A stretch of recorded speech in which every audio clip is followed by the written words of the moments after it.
Hey guys, Pull Pro Scale Models. This is the second of the kind of introductory videos to our Subaru Techniques build series. We've already had the video explaining why I'm doing it. There's a review out there.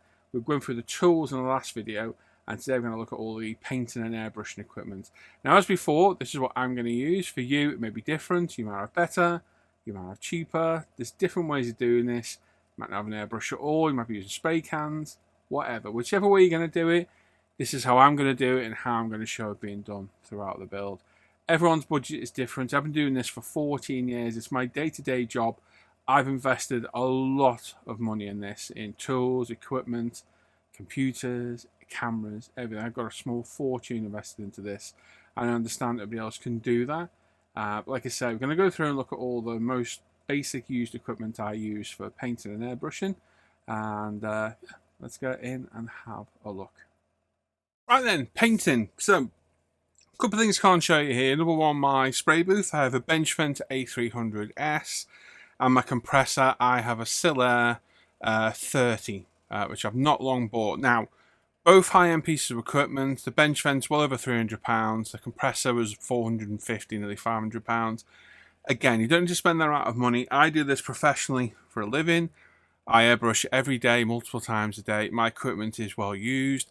You can get away with painting outdoors with spray cans, which I've got a full video on RX-7, which I fully painted with spray cans, no airbrushes, nothing. So you can go back and watch that. I'll link it in the description down below this video. You can buy a cheapo compressor from Amazon. You can pick them up for like £80. You can pick up cheapo airbrushes, cheap extractors. I've used all the cheap end starting when I first started this 14 years ago. And I've worked my way up. And one thing I will say is, buy the best you can afford at the time. So if you can afford to buy a better airbrush, do it. A better compressor, do it. A lot of people make the mistake when they start this hobby of going out and spending hundreds of pounds on kits, where you've got 20 kits in the stash and barely any tools to build them. You're better off buying a couple of kits and investing money in your tools, which is what I did when I started this hobby.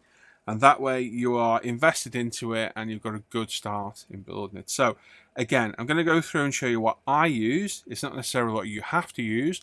There are cheaper alternatives out there. But with things like airbrushes, which are highly precision made tools, it's where it can really bite you on the backside a little bit buying cheap. So buyer beware, buy the best you can afford. So we've got my Benchvent booth, which is over there. We've got my Sillair compressor for airbrushing, and I've got a custom made wooden surround booth. And remember, I'll put a picture up on screen to show you. That's where I airbrush. It's my own little piece. It's about 4 foot that way. It's brilliant little spray booth. So equipment wise, number one, safety. Nitrile gloves. Don't use anything else. Nitrile is the most resistant to chemicals. You can buy these dirt cheap now. You can get them between £3 and £5 a pack of 100. You can get them to your hand size, which for me is Gorilla, extra large, 10. Don't skimp on these. Buy nitrile. Don't reuse them. You can get away with reusing them every now and then. They're definitely a disposable item, but an essential item to keep paint off your hands, keep these horrible chemicals off your hands as well. And definitely going forward, something you should be doing every time you paint. Whether you're using acrylic, water-based, lacquer thinner, bleach, whatever. I don't mean using bleach to paint. But as a general day-to-day rule, don't get any chemicals on your hand that shouldn't be there. So safety there with those. I would recommend wearing glasses if you can when you're painting as well. Either safety or prescription, just to stop any splashes. And respirators. So my day-to-day respirator is a 3M 7500. With the A1 filters in. So this is what I use day to day for my spraying. And just as a case in point, if I can get it off, just to show you the work the pre-filters do.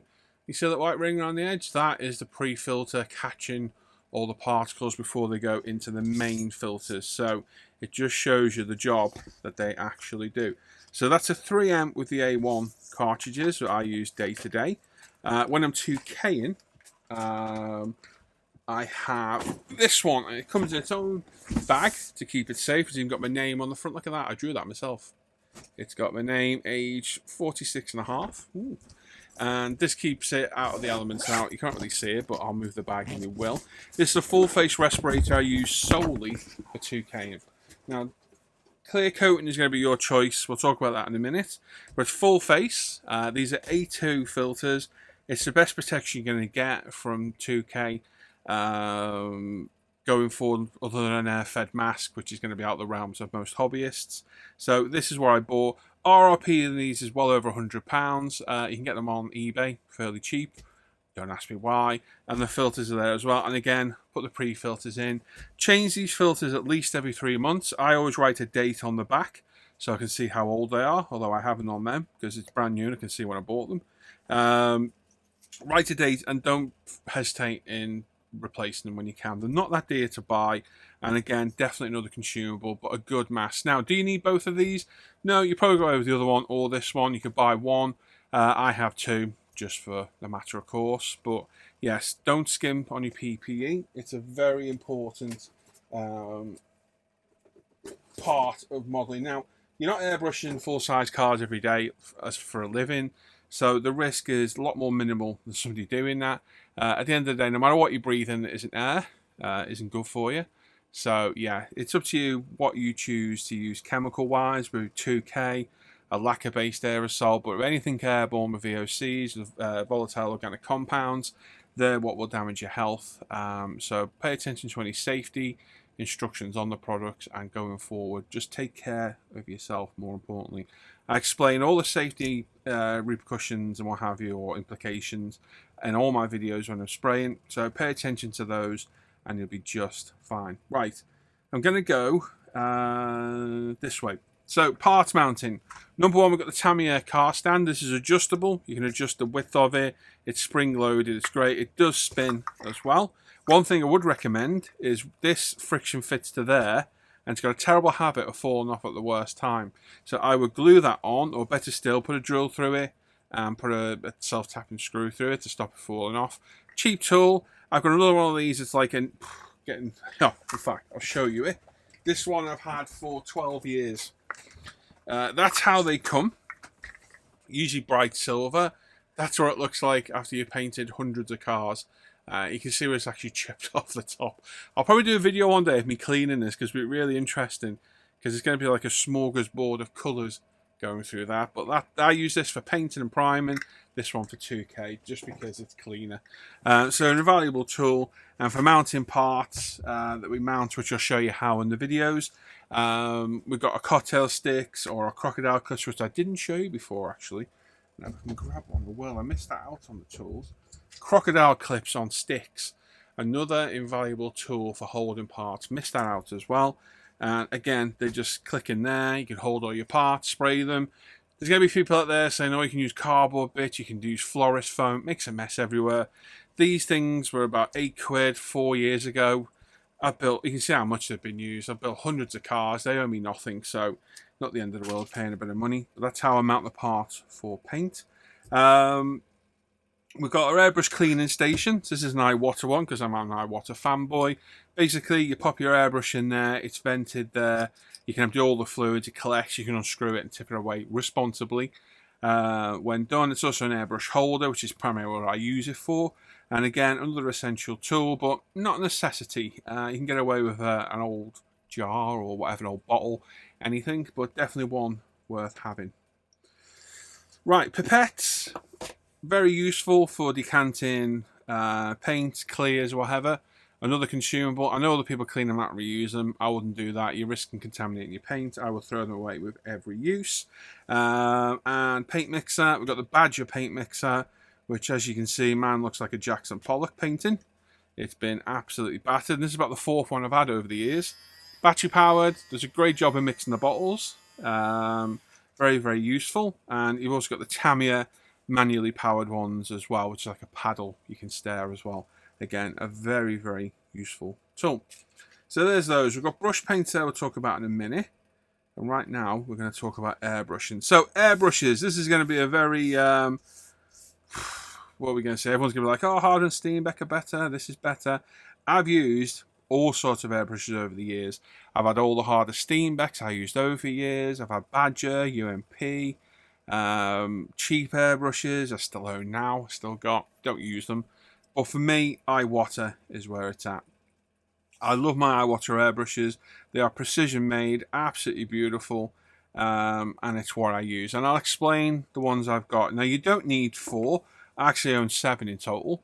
But for me, I've done this to make my life easier. So we'll start off at the bottom. So this is my HPC Plus.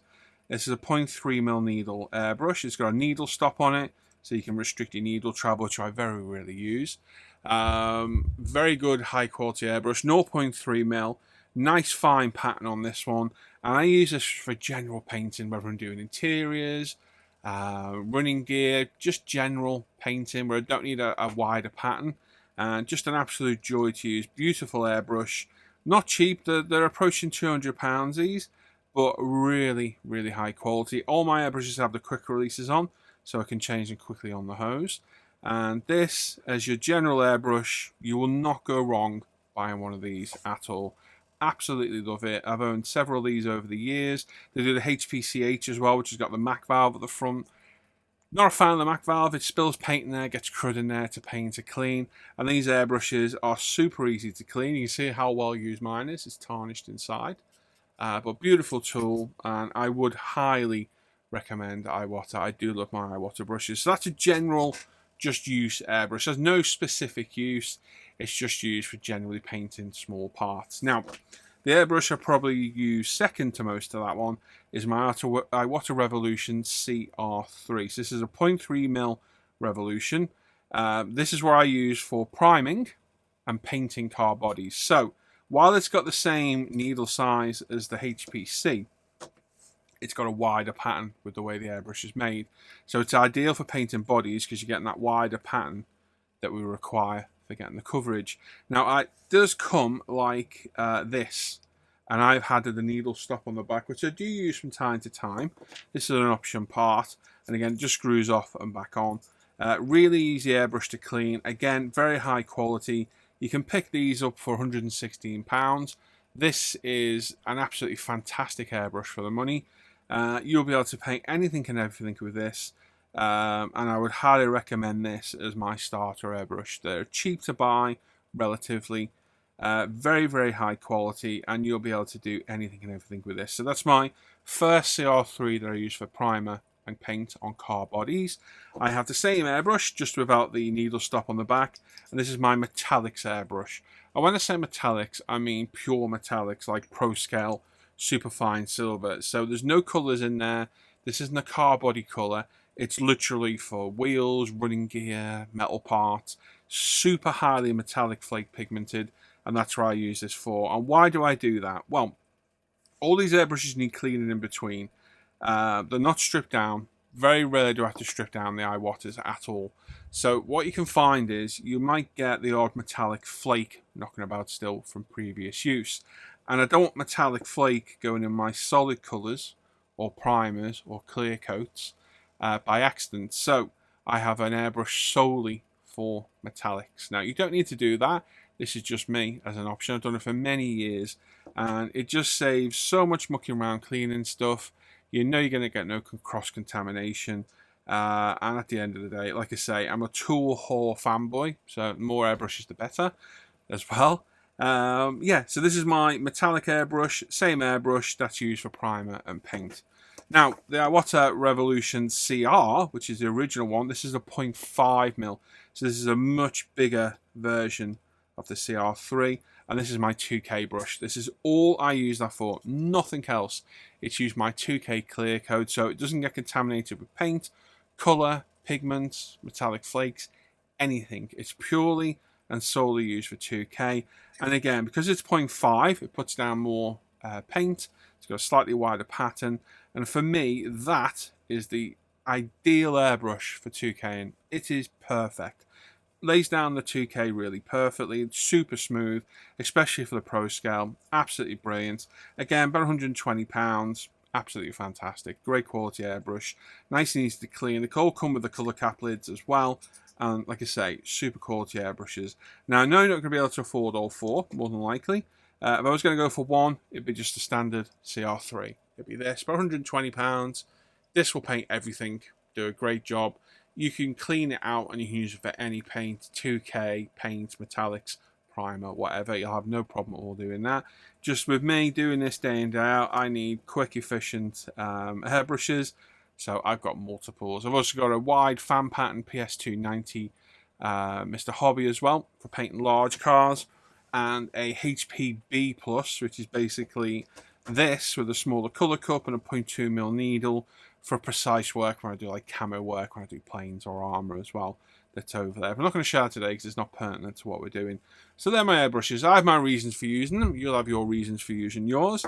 You don't need 4. Or, you know, as and when you can, invest in your hobby and progress. Airbrush cleaning. If you're on an Iwata, I would highly recommend getting this. Get rid of the stupid wrench, and this little precise nozzle tool gets right in there. You can undo it very precisely, and for £14, a very handy tool to have. Paints. So, as you know, myself and Hannah own Pro Scale Paints. Well, technically Hannah owns Pro Scale Paints.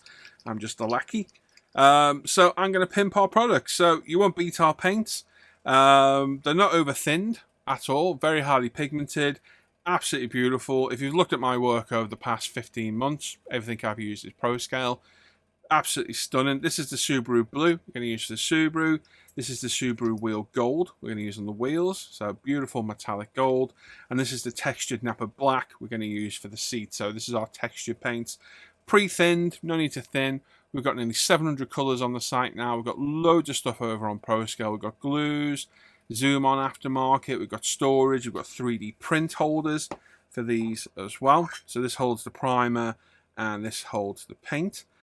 Pro Scale primer. We've got multitude of colours. We do white, light grey, dark grey, black and pink. Pink is ideal for red. On the Subaru, we'll be using white. This is a microfiller primer. So this will go on quite thick, quite rough. It needs flattened back with the sanders we showed you earlier, but you'll have a super smooth paintwork ready for your paint. It is pre-thinned, ready to use. You may find you need to thin it a little bit more depending on your airbrush and your compressor setup, but generally very reliable, very high quality primer. I also use Mr. Surfacer 1500 Black for anything that doesn't need a microfiller primer, and the Tamiya primers as well in the rattle cans, which are decanted, thinned a bit with some Tamiya level lacquer thinner retarder and airbrushed through. But I'm going to think of more moving over to the Mr. Surfacer grey and black in 1500 to save the decanting. So again, you can use rattle can primers as I show in the RX-7 build. You can use Mr. Surfacer, or you can use our primers as well. We would of course recommend our primer of our paint just to keep the compatibility side of it, but you can put our paint over any primer. Just remember, nice light thin coats. And like I say, we do the 3D print holders where everything fits in there. It's got a little pipette holder there as well, and all this is available over on our site. So to thin these, we've got some Mr. Hobby leveling thinner. So this stuff's really difficult to get at the minute in Europe and worldwide by the look of it. I got about 2/3 of a bottle left there. So I use this for thinning any paints that are on Pro Scale. Mr. Hobby, basically all the primers and what have you. And anything that's Tamiya, they do their own lacquer thinner with retarder. Very similar products, both useful for thinning any paints. And for thinning and cleaning our paints, we do our own Pro Scale. It doesn't come in a bottle like that. It comes in a 100ml bottle like that. I just decant it into these bottles, which funny enough we also sell on the site as well, just for ease of use. So this will thin all our paints. Not the 2K though, we do a separate 2K thinner for that. You can buy this for cleaning your airbrush as well. Clear coat, there's a multitude of clear coats. I'm just going to cover our 2K today. So this is our 2K clear coat. It is by far the easiest way to get a good shot on your models. Obviously, pay attention to the safety precautions. They're printed on all the bottles. There's information on the website. Make sure you got your gloves, respirators, airproof, all that I talk about when I'm going through 2K. And follow the directions and you'll get an absolutely fantastic result. It's a 2-part mix of clear to activator. So if you do 10ml of this, you need 5ml of the activator. And then on your first 2 coats, you thin by 0.5%. And then for your last coat, whatever you got left of this combined mix, do another 10% of thinner. Job done. You can clean it up with our paint thinner. No problems whatsoever. Absolutely unbeatable this stuff is for a clear coat. Hard as nails. Once it's polished up, looks absolutely phenomenal. Medicine cups, another consumable. This is one not to cheap out on. Do not cheap out on them or them. Don't use syringes, they've got silicone on them, it'll contaminate your paint or your 2K. And don't use the horrible, brittle shot cups you can buy on Amazon, Tesco's, Walmart, wherever. They will melt with lacquer thinner, and it'll contaminate your paint, ruin everything, ruin your 2K, your lot. These are medical grade. You can see how precisely marked they are. They're not much dearer. In fact, they quite often work out cheap when you buy them in bulk than the cheap ones, and they're phenomenal. So don't cheap out on these or these, because it will bite you in the backside big time by contaminating your paint. So another consumable well worth having. And finally, I think we are on the last bit. We're on brush paints. Now, I don't brush paint very often. When I do, I tend to either use the Tamiya enamels, which are great, but nearly enough impossible to get in the UK. Vallejo Model Colour, which is a fabulous paint from Vallejo, and the Model Air for the metallic. So the metallic Air, which are pre-thinned for airbrush, brush paint better than the metallic Model Colour, in my opinion. So if you're going to brush paint metallics, I'd recommend either the Model Air or the Tamiya enamels. And if you want a good water-based paint, the Model Colours are hard to beat. Absolutely fantastic paint. So you'll see me use those in a multitude of my videos. And brushes, I use these Tamiya, I think they're called HF, there you go, high finish brushes. Very nice quality. I tend to use these for their flat brushes, but they do pointed as well. And nice brushes. They don't last forever, but they're good quality. If you want a good brush, you're looking at something like this. This is a Winsor & Newton Series 7. These are fantastic, but these are expensive. You can pay upwards £10–15 for one of these. But I've got some of these I've had for years, as you can see there. And even if I lick the tip, we pay extra for that normally, the point comes back absolutely beautiful. And these are used and abused, and I mean properly used and abused. They're used day in, day out. They're not properly taken care of. I am terrible. But high quality brushes, again, you can use cheap ones, but you'll find they'll splay, they'll split, they'll fall apart. So again, buy what your budget can afford, but good quality brushes are well worth it. And again, for cleanup, I tend to have a little bit of leveling thinner in a Pro Scale bottle that I can just dip the brush in and clean it up. And then I have some Pro Scale degreaser in another bottle for cleaning water-based. That's clear coat. That's not the degreaser. That's gone. The degreaser I have in a separate bottle as well. So anything water-based, I clean with this. Anything lacquer-based, I clean in a Mr. Hobby leveler thinner. It only needs a little bit. You're not going to waste a lot, and that will clean up anything and everything. And there we go. That is basically everything I use for painting. It's been a long video, I know. Fair play if you stuck with me. I might separate these into two parts. I think it might be beneficial to do. Otherwise, you're going to be nearly an hour long. So thanks for sticking with me. If you've got any questions or comments, pop them back down below. But we'll go back to me with some final thoughts. So there we go. Like I say, I have a lot of luxuries. I mean, I have like several airbrushes, a good compressor, good spray booth. There's different ways of doing it, different budgets. You know, if you want to use a rattle can in a box outside, so be it. I've done it. You can get a good result with it, no problem at all. Horses for courses, and just do whichever way works for you. Like I've said all along though, my only advice would be with any tools, be it an airbrush, pair of tweezers, whatever, buy the best you can afford at the time. Think of tools as an investment rather than, oh, I've got to buy this. I've got tools I've had there for 14 years that are still like brand new. I've got plumbing tools I bought 20 years ago that are still like brand new because I bought quality stuff to begin with. So I think tools are a worthwhile investment. So buy as good as you can. Maybe sacrifice a couple of kits to buy a few different tools. That would be my advice. And yeah, just keep collecting them as you go and you'll build up your tool arsenal over the years. So there we go. Another video. Now we're on to the build. The next step will be part 1 of the build. So we can really get going with this. So I hope you found that useful. If you've got any questions or comments about the equipment I use, post down below. Any questions, queries, whatever. If you're not sub to your channel, sub to it. Hit that bell notification. Give the video a thumbs up as well. And like I say, if you want to build along with this, give me a shout. Let me know. You can get the paints from us at Pro Scale, which is also linked down below. We do all the colour match paints for this, and a lot of the equipment I show in the videos we sell as well. And if you want early access to all these videos and all these perks here, you can see on screen, including 10% off of Pro Scale. You can come with Patreon. There's a link in the description down below. There's links to everything else down there. Anything and everything. Pro Scale, the forum, Facebook, There's an email address to get in touch with me. They offer a hangout. You can come and sit and model with us on a Zoom call via webcam. There's all sorts down there. So have a look down there. Make sure you leave a comment. Let me know your thoughts on the build. How many airbrushes have you got? There you go. There's a bit of a question for you. How many airbrushes do you have? Do you have none? Do you have more than me? I think I've got 7 in total. I've got 5 Iwaters, 1 Mr. Hobby, and 1 cheap Fenger. I think it's 7 I've currently got. So let me know. There's a question. How many airbrushes you have? Are you elitist, as I got called many moons ago, for having more than 1 airbrush? There we go. Looking forward to getting this build started. So that'll be very, very soon.